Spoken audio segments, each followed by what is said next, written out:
Hi, my name is TJ. I served in the United States Marine Corps. My name is Michael Zaffa. My name is Gray Benson.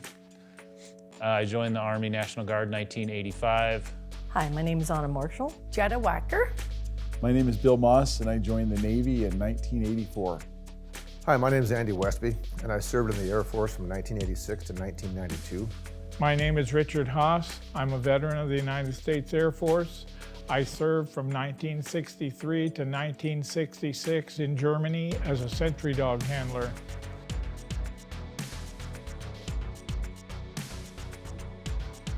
I didn't sign up for sense of duty. It was more I spoke to a recruiter. They showed me a video, looked like fun, so I joined. I was basically running away from God. I was called at 17 to go to Tulsa, Oklahoma to be at Oral Roberts University. To answer my call, and I didn't want to do it. So I figured I was going to outwit God by joining the United States Marines. But, I didn't do that. And when that happened, yes, the Marine Corps did take a boy and turn him into a man. I did what every other Marine did from 1965 until present, stand on those yellow footprints. I did what my drill instructors told me to do. And when I got out, I served this country, and I was very proud to do that. I served from 1982 to 1989. And I got out because of a disability that I got from the Marine Corps. I joined for challenge and the college benefits, and I just always loved the military. I joined the military because I really wanted to give back to the United States. I came over from Vietnam when I was 9 years old, and my father and my brother were both in the military. It just never occurred to me not to be in the military. I've gotten so much freedoms and so many privileges and benefits from being in the United States that I really wanted to give back. I was working 2 full-time jobs in another state other than Nevada. And my father was actually the one who said, you might want to think about the military. And I went ahead and interviewed all the branches and found exactly the Army fit me best. I was 23 years old, and I wasn't really making any traction with school or work, and I needed to make a change and get away from my goofy family situation, and I just needed to kind of do something different. I was young. What I was trying to do here at home really wasn't working, and I could tell. So I decided that between the things not working and always having a nagging draw or a desire to serve, I went ahead and joined to make a break from the life that I was not living well. And it worked. I went into the service. I ended up for 2 years over in England before being reassigned stateside. I went in the service because I wanted to serve my country, and also I wanted training and experience as a police officer. I accomplished both those goals.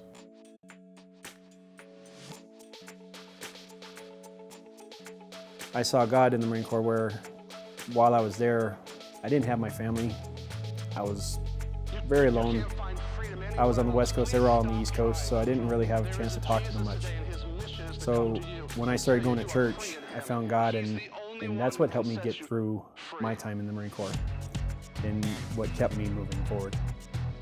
Well, like I said, I tried to outwit God and figured I was getting out of the ministry.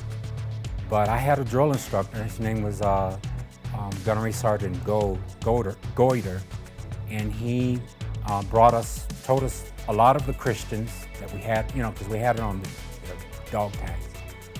He told us that he wanted all of the Christians to show up at the duty hut. And we all reported, thinking that we were going to be punished for being Christians, but instead he invited us. There was about 5 of us, and he invited us into the duty hut. And I saw on his wall locker a sign with the drill instructor saying, if you were found guilty of being a Christian, would there be enough evidence to convict you? And I thought about that, and I was like, wow, okay, this is different. And so he had us read the Bible, and it came from Romans, the 13th chapter, and I think it's the 3rd verse, and it talks about being a minister of justice. So me thinking that I was getting out of being a minister, found out all of a sudden now I'm a minister of the gospel. I'm not a minister of the gospel, but I'm a minister of justice, and that, you know, I'm to protect those that cannot protect themselves, and I also protect our rights and the Constitution. And that really surprised me, and I took it very seriously all the way up until the time I got out. In 1989, I was at Fort Benning, Georgia, attending infantry officer school. And while I was there, I was able to volunteer and sponsor a soldier from Saudi Arabia. That was a little difficult. He had different cultures and backgrounds, religion, but I did pray for him on my own, and we got through together. I just felt like that was a time where God helped me do that, to be a witness, and it was good for me to do that. I didn't really have a relationship with Jesus when I was in the military. I could see evidence of him all around, though. I remember a lot of other officers that I admired and wanted to emulate, and it turned out they were Christians. So I think all along, Jesus has been there and showing me something was different, and for that reason, I wanted to emulate a lot of these folks, and I became a better officer, I became a better person, and then that led me eventually to become a Christ follower, and it's been the best thing that's ever happened to me. Well, God had orchestrated and purposely put a spiritual father and a military father into my life, almost immediately. Maybe he could see I was heading down the wrong road. And to this day, I am still in touch with my military family and my spiritual family back in South Carolina, who are so near and dear to my walk. And so God showed up in big ways to grow me up into who he wanted me to become. I wasn't really walking with the Lord during the Navy.